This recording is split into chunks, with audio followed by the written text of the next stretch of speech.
But at SIGGRAPH 2000, we actually showed our first 4D body scanner. Wow, it doesn't look so good now, but it actually got quite a lot of interest there. So this is what our systems look like nowadays. You go in there, this is a system that has the ability to capture people, but it has what's called zones of interest. So if you're interested in the face within that, there's an area that's specific, you stay within that area and you get the face very well. Data that's coming out, we're reconstructing it frame by frame. I don't really like the term 4D, but we're kind of stuck with it. I like sequential 3D because that's what this really is in practice. What is the angle which his foot touches that skateboard? What does that tell us about his performance and so on?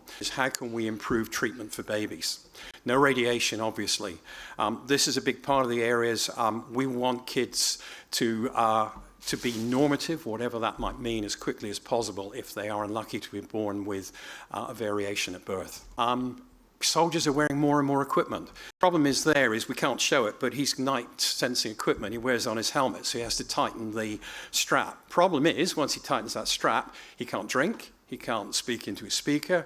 It's a bit of a problem. And then moving on to headsets. And the issue at Magic Leap is how do you solve the issue of the world's lightest headset with the fact our ears are all in a different position?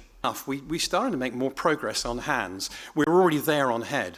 And what I'm going to talk about really is how we see that leading to a better understanding of body movement. So here we're starting to look at exercises. We actually took the MPI Mano model and we clustered it together in a series of sequences that would come together.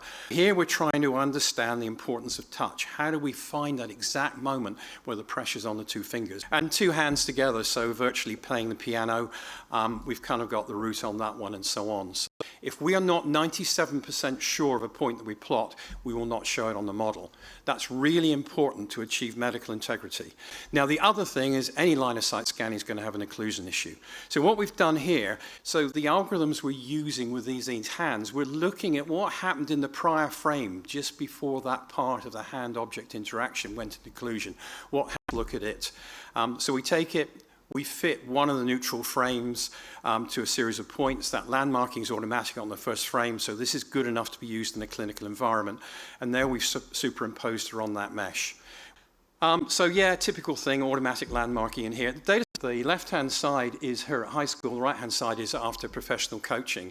So here's an automatic landmarking saying, what are the subtle differences in a muscle and build-up between the two? So here we have in this one the skeleton in there and so on. It's quite nice for projecting back on the surface and see what's happening in the eye. So here we've taken the data of the sun sitting down. We actually rigged it in the first generation data book. So yeah, we're hunting that, remember the facial capture we did with the girl? Now we're looking at how they come together and we look at this one.